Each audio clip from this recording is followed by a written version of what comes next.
Okay, people, welcome to Winner Take All, where we talk about all of the hype manga of the week. In this week's episode, we got a little bit of a lighter one, but we still got three bangers to talk about. We got One Piece, chapter 1060, and you already know we started the episode off with that. But we also got a couple of other things going on. We got My Hero Academia 367, and we got Jujutsu Kaisen 198. I really want to get into talking about some of this stuff because there's a lot of hypeness. So yeah, without further ado, let's jump into Winner Take All. Also, real quickly, in the comments below, if you're watching this right now, let me know which manga took it for you this week. It doesn't have to be these three that I mentioned. It could be something else that you read. Maybe you read Sakamoto Days. Maybe Dawn to Dawn just dropped a banger. Let me know. Let's get into it. I must go, must leave this house. I must go, the time is now. I must go, it's time to get out.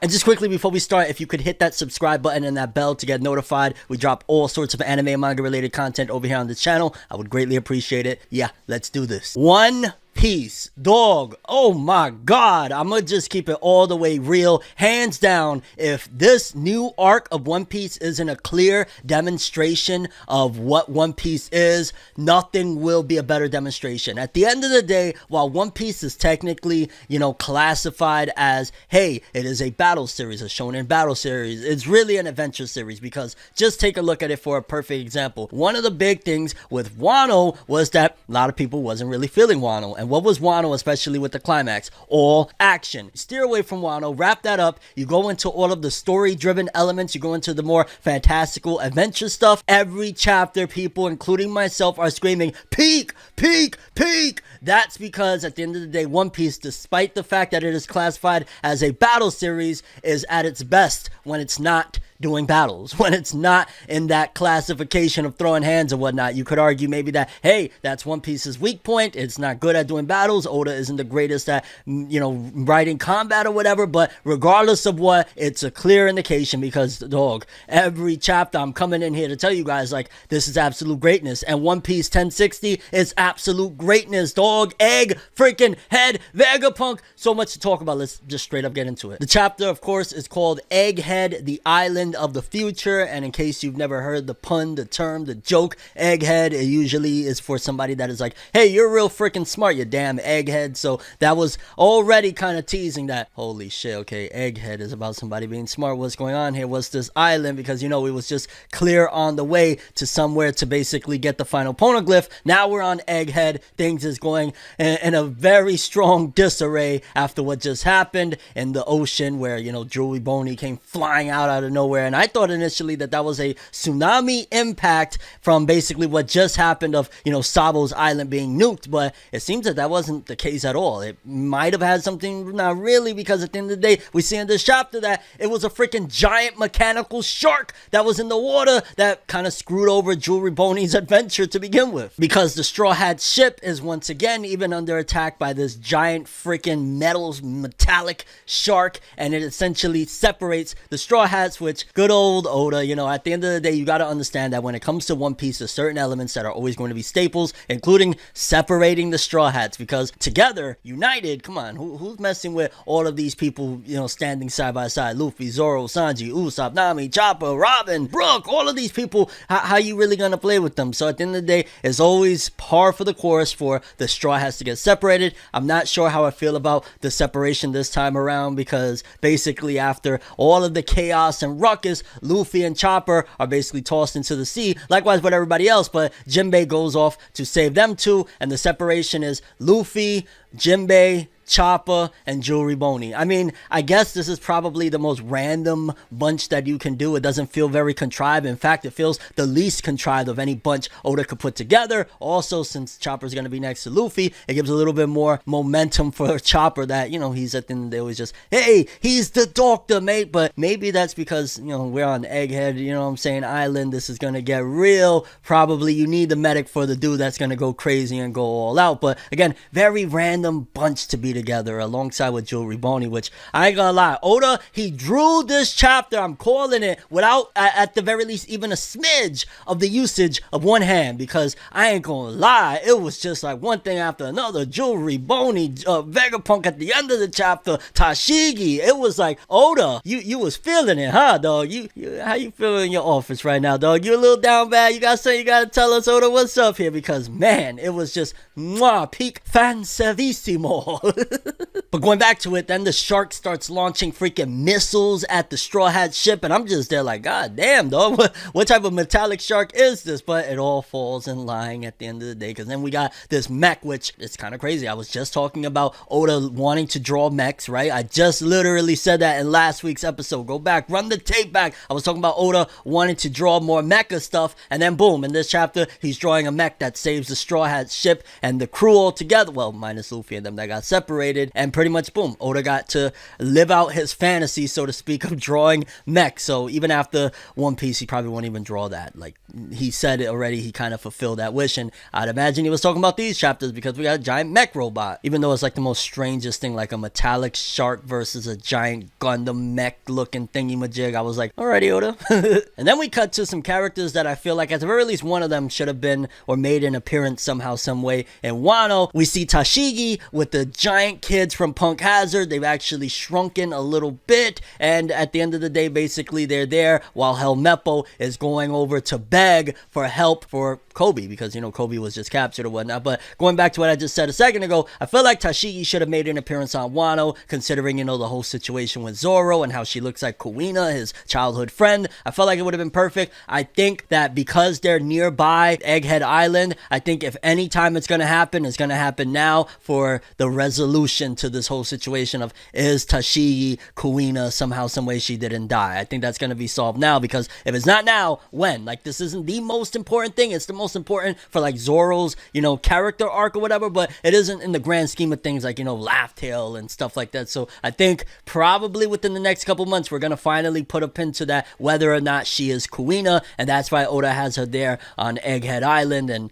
yeah, we're gonna get the Zoro resolution with his character, which I feel like should have been somehow, some way worked into Wano, because that was, you know, the Zoro themed arc, you know what I'm saying? And while Helmeppo is over there with his mans begging Prince Gus, what is it, the Navy quarters rear admiral, something like that, like, I was just there like, dog, yo, even if you went up with Akainu over there, that's Blackbeard and his people, dog. Like, what do you think y'all gonna do to go get Kobe back? Like, it ain't that cut and dry. And even that dude is kind of quaking in his boots like, nah, fam, we can't go over there. What are you thinking right now? Yeah, I'm telling you motherfuckers right now, if y'all want to live, y'all better stay away from that nasty motherfucker. He is him. He is that dude. You don't want to go up against Marshall D. Teach Blackbeard right now, especially as is, dog. Like, again, if Akainu probably wouldn't even want to throw hands right now because that's too much force. With a rear Navy, Helmeppo, I get it, you're desperate, but come on, dog, come on. Probably the best thing that would have helped them is what he was suggesting as well, like, dog, we're right here by Egghead Island, let's drop off one of, I think he said it was a Seraphim, some shit like that, like, maybe one of Vegapunk's creations might help to at the very least invade and, you know, grab Kobe, snatch him up and dip or something like that. But even then, they're like, yo, we can't rock the boat right now, we just gotta play this out. So Kobe right now, when it comes to the Marines, unless Akainu and the higher ups, which you can tell Akainu ain't that type of dude, he's probably looking at that beta motherfucker got himself captured, fuck him. That's probably the vibe that he's on. So I'd imagine there's not going to be no rescue on this side of things, and which is very, very strongly showcasing just, okay, so the Marines really are pieces of shit, and the world government really are pieces of shit. They don't care about their own, while Luffy, if he hears this, he's going to help Kobe despite the fact that he's a pirate and Kobe's a Marine. These motherfuckers like, we don't want to throw hands with good old Blackbeard, Budoku dog. But then we come back to Luffy, Chopper, Jinbei, and Bonnie, and I'm just there like, Jinbei, put some fucking clothes on, dog. What are you doing? Because apparently, where they're at, it is very freaking cold, and I love how Luffy yet again just kind of, in a subliminal way, and not even intentional, shits on Jewelry Boney, because she has to explain, you don't remember me? I'm part of the worst generation. We met 2 years ago on Sabaody. Like, no, nothing. And he's like, oh, you're part of us? Yeah. Which, Oda, dog, you made Jewelry Boney. I ain't gonna lie, I was here like, woo, baby. Like, she was looking more scrumptious in this one, if I must say so. And then I was like, Jinbei, why are you in this scene? Get the fuck. But there was something very interesting because in the midst of all this, Oda gives us little breadcrumbs, little tiny breadcrumbs into understanding a little bit more even about, Gear 5th and Nika, because Joe Reborn's like, wait a minute, in the, wanted posters, they were making it a big deal that your hair is white. Why is your hair not white? And Luffy's response to that was, oh, that's just when I'm totally free, which again goes into the whole thing that Oda's been trying to push forth with Nika and the slaves and stuff like that. I absolutely love that Oda is continuing on with this theme very strongly, very unapologetic, and go Oda, go Oda. I love it. Also, poor Bonnie, that she's basically on her own. She was on her own to begin with, and then on top of that, that shark munched up her ship, and I was there like, damn, Jewelry Bonnie, hit me up. I'll be over there. I'll come through real quick. You know what I'm saying? But she reveals that they are on Egghead Island, an island 500 years in the future. It's a technologically advanced place, and essentially, yeah, they're on marine territory, which I ain't gonna lie, Oda just, dog, this is what I'm talking about. This is why I started the video saying that. Like, we don't need with One Piece. In fact, it is at its detriment to be very heavy in the midst of battle. Like, we're in the Wano climax, Luffy versus Kaido, Luffy versus Big Mom, and the last 3 to 4 chapters of no action whatsoever. I am in love with. I am really freaking in love with these chapters. They're so freaking good. Like, dog, we're on Egghead Island, and voila, here's Vegapunk supposedly, because the giant mech that saved the Straw Hat's ship, basically, as the Straw Hats were like, hey, thanks for saving us, the person comes out and it's a gorgeous female that says, oh, you pirates, you so silly. I work for the government, the Marines and shit like that. I didn't save you. Like, what are y'all talking about? I'm Dr. Vegapunk. And I was there like, Vegapunk, what the fuck? I'm gonna call it right here. There's a couple of scenarios. I don't think that that's the actual person Vegapunk. Either A, that's a mechanical, cybernetic being with Vegapunk's consciousness. It does say something. I believe it says Punk 02, or it says a 02. Maybe this is a prototype that he created. Maybe he was able to transfer his consciousness into this robot before the original Vegapunk dies. Whatever it may be, that's not the original Vegapunk, but possibly his consciousness or programming of his consciousness within this body so that he could continue to survive, which kind of makes sense. Old doctor, last days, he decides he want to put his consciousness possibly even in multiple bodies. Maybe this is the first one that he created. He would be number 1. This, again, being would be number 2. And maybe there's more of them. Maybe there's a whole island of Vegapunks just waiting to wake up that they gotta destroy, because Vegapunk obviously doesn't really care for the pirates. I mean, he's helped in a way, but at the same time he's like, oh no, you silly pirates, I'm with the government. So yeah, honestly, absolutely insane. And we got a break next week.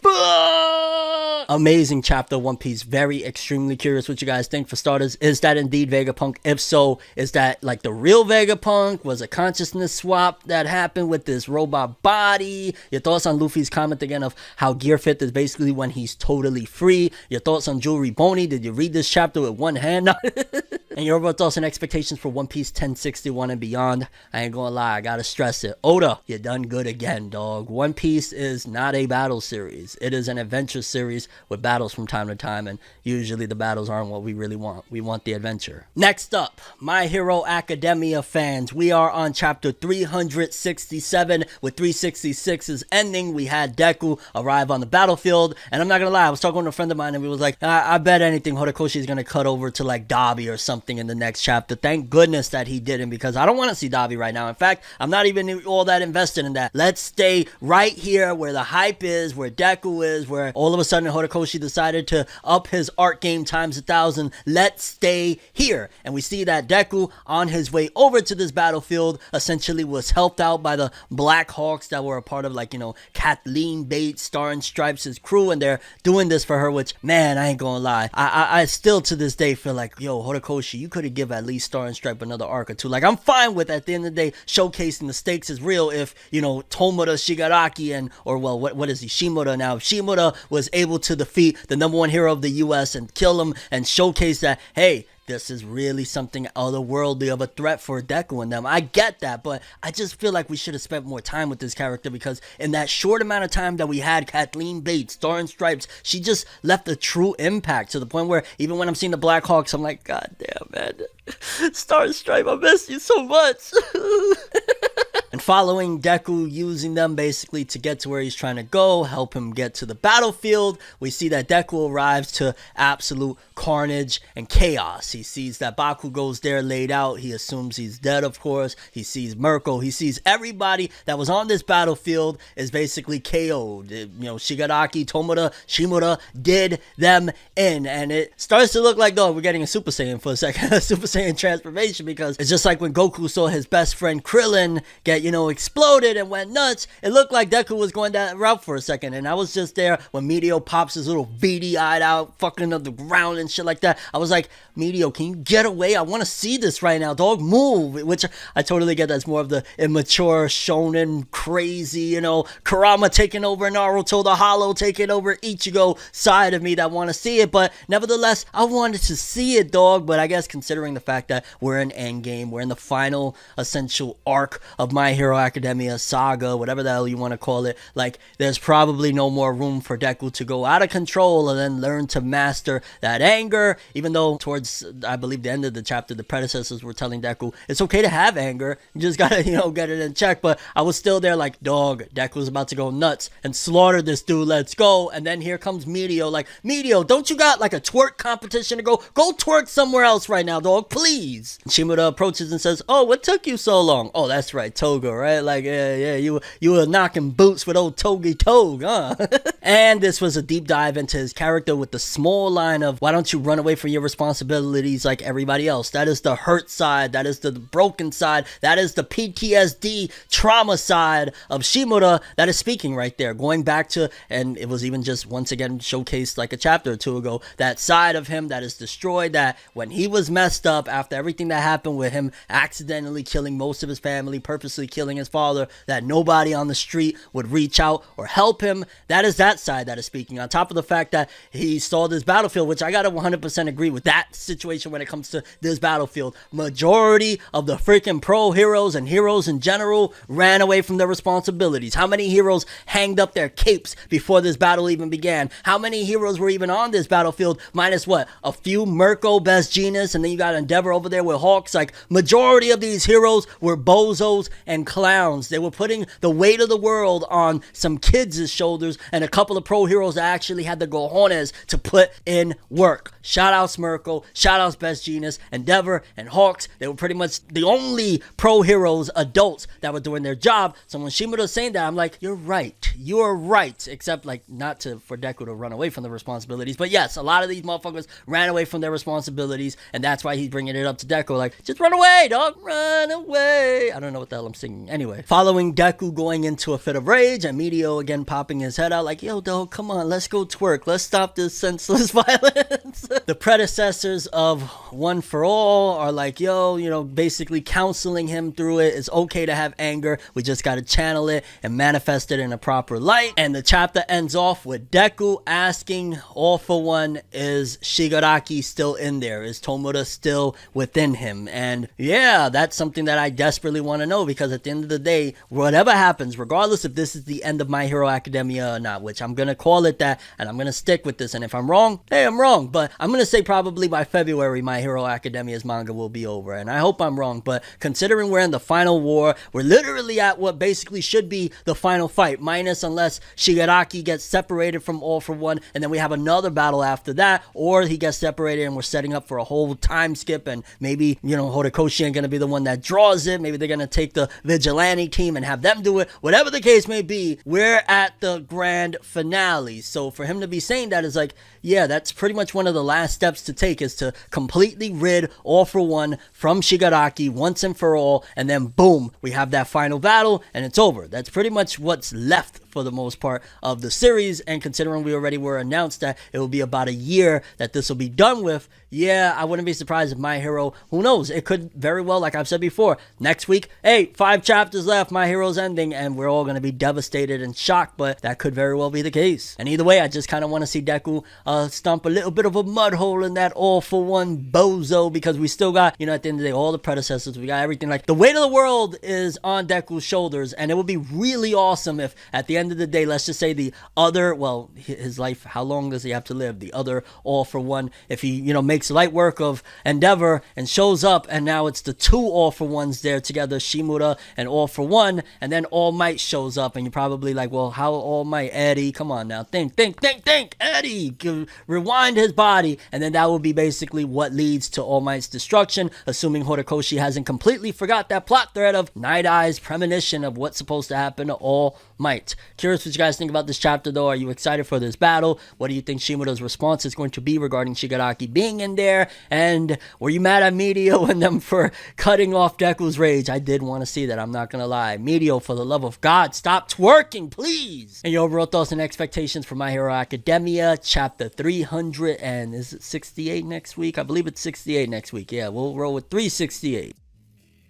I was right, yeah. And then we wrap this bad boy up with Jujutsu Kaisen 198, and thank freaking goodness, I ain't gonna lie, I've been dying for this chapter to come. I've been dying for the climax and finale of this battle, because I don't feel like it was even a battle worthy of Maki. Yes, Maki needed to train with the sumo and all of that insanity and whatnot, but Maki is just such a dope character, and we already dealt with Naoya in previous chapters, like, to see him back or whatever, and it's been like, I don't know, a month and a half of dealing with him. Get him out of here. So I was glad that this chapter wrapped it up and just demonstrated yet again that my girl Maki should be main character of this bitch. Nah, relax. UG fans, please don't hurt me. I'm just saying I really like me some Maki. Because we open up with Naoya's domain expansion. We got to see his crusty character design, his humanoid character form one final time. Temporal Womb Moon Palace. And we see Mio and the samurai dude on, it looks like they're in space for a second in this domain expansion and whatnot. And I ain't gonna lie,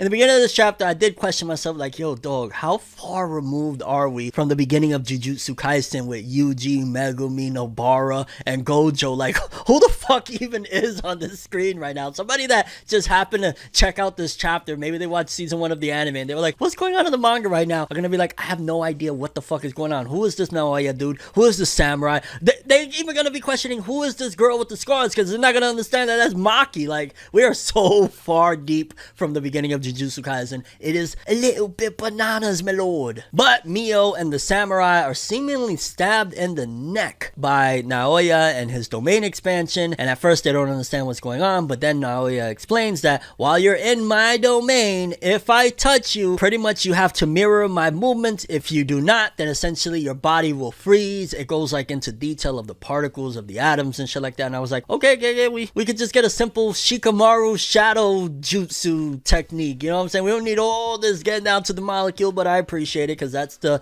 Yoshihiro Togashi-esque writer within Gege Akutami. However, one thing that Naoya cannot do is find out where the hell's Maki. Despite the fact that Maki is supposed to be within the realm of this domain expansion, he cannot sense her energy. Obviously, she don't have curse energy, and he just doesn't understand where she's at. And he's like, yo, but this is my domain expansion. I should be able to. But dog, that's the problem. You don't understand what you're facing. You don't understand that Maki Zenin is a boss and you are not, and that's just point blank period. And through all the confusion, as Naoya thinks, oh, I got these people on the ropes anyway, boom, gets pierced straight through the chest by Maki, because essentially, similar to Toji, Maki doesn't have any cursed energy, so it's not, you can't tie her down. She can't be trapped within a domain expansion, which once again just demonstrates that, hey, you don't have to be born with crazy abilities. You don't have to be born the best at whatever. If you become a monster, you can do whatever. I love that philosophy that Gege Akutami has introduced into Jujutsu Kaisen, and Maki just demonstrated that. I was just so happy when I saw that sword go through Naoya, like, yes, finally, move over. And also, it got me a little bit emotional, that spiritual, metaphoric meeting between Maki and Mai, how Mai was like, yo, so now you get it, right? Yeah, that's why I let even that sweaty dude hold me, because she was essentially within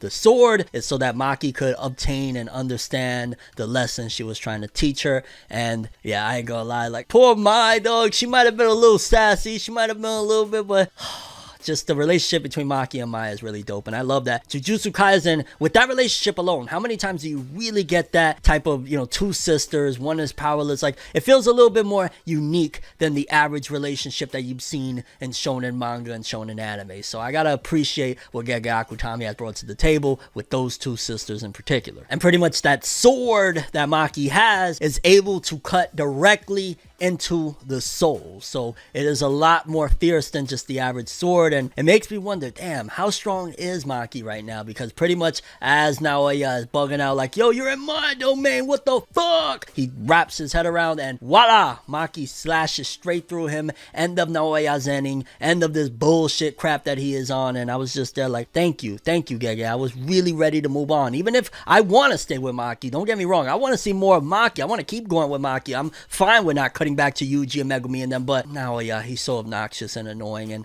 I'm just there like, you're supposed to be dead, you're supposed to be gone, can you get the fuck out of our manga already, please? And the ending narration says, 12 years after his death, another fierce human on par with Toji has been fully realized. And yes, Maki is pretty much on Toji's level is what's being explained, which kind of puts Maki at the top tier of like the Jujutsu Kaisen, at the very least the students. Obviously Gojo's on another stratosphere, but that is pretty freaking big deal, and I'm very excited about it. Overall, this fight, it wasn't the greatest fight in the world. I'm gonna just keep it real. Like, I was mainly intrigued because I love Maki so much, but Naoya, up until he even went humanoid, he was just like this giant, looked like a, I don't know, deformed sperm cell or something like that. So I really wasn't digging this fight as much. I think the best thing that it brought out was the character development, was the advancements of the abilities, and just in general everything to do with Maki. But Naoya, the samurai, and the sumo guy, they were funny and shit like that, but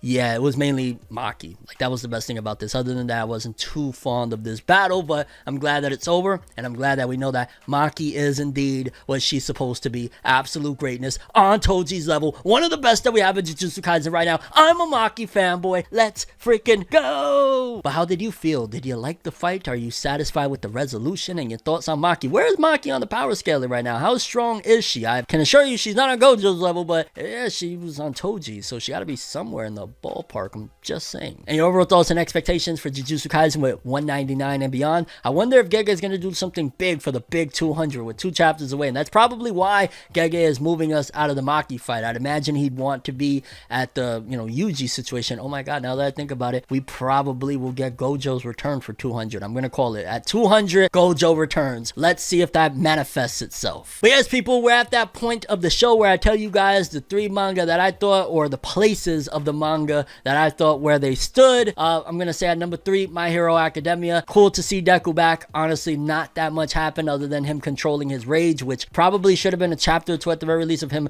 thrashing Shimura around before he calmed down. But yeah, number 3, My Hero Academia. Number 2, Jujutsu Kaisen. Thank goodness that Naoya freak has been dealt with, and Maki is just absolutely mwah. And number 1 by a landslide, yet again, the adventure manga known as One Piece. Greatness. Yeah, I love me some One Piece in that chapter yet again. Oda! Stay away from the battle. I don't care anymore. I don't need no more fights until the end. Just stay away from that shit. Let's just see more of this. This right here, the lore. That's mwah. And yeah, let me know again you guys' places for the manga you read, best manga, least favorite manga this week. That's all I have for this one. I'm ForneverWorld, and as always, people, have an awesome day. And remember the golden rule: anime and manga for life. Bye! Have an awesome day. Peace in, and remember, the winner takes it all. Have an awesome one. Don't forget to subscribe and hit that bell. Please do. Yeah. I have a dream, alone in my room as I sit with the tea. Couldn't possibly think what I often see, and you don't even know how I often blink. Lights be flashing and looking at me, such a odd, unique, yet I'm so unique, and you're looking at me. If the walls could talk, they would probably read bleak, and I'd probably say, bitch, get the fuck off me.